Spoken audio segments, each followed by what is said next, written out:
The man completed a 1,000,000-word novel in just 2 days and obtained a level 10 piano certificate in 3 days. The reason was that he had accidentally obtained a miraculous drug that could develop the brain's potential to the extreme. He could always make perfect preparations for the next 3 minutes of exercise in 10 minutes. In order to seek excitement, he even planned to go cliff diving. His friends were all afraid to try, but Eddie just casually looked at the height and could accurately calculate the safest diving posture. Such a life seemed perfect, but he clearly knew that the effect of the magic drug was limited, and he would soon return to being an ordinary person. So he decided to earn some money first and enter the stock market. With only $1,000 left, he earned $100,000 in 2 days.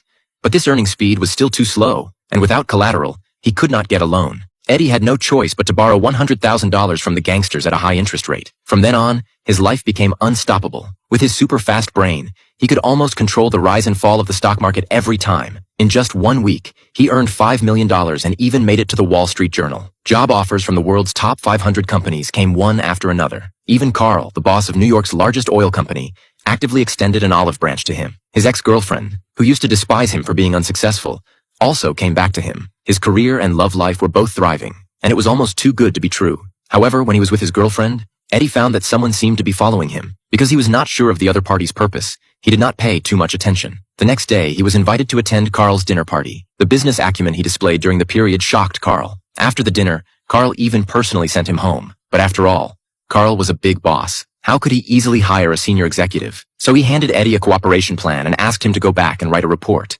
agreeing to meet again at 10 a.m. the next day. This was a piece of cake. He even began to plan to use Carl as a stepping stone for his presidential campaign. However, the side effects of the magic drug began to appear. Eddie began to see hallucinations in his eyes.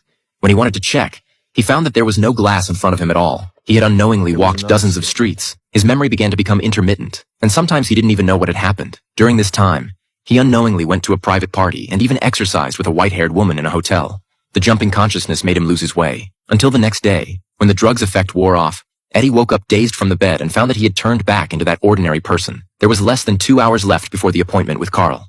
Eddie hurriedly prepared the report, but found that he could not understand a single word. Although he wanted to take the magic drug again, he hesitated when he thought of the side effects. Faced with such an important meeting, he had no choice but to go see Carl. But after sitting for only a few minutes, his body began to have a violent reaction. Eddie ran outside and vomited frantically. Eddie only then realized that the side effects of the drug were not as simple as a confused consciousness.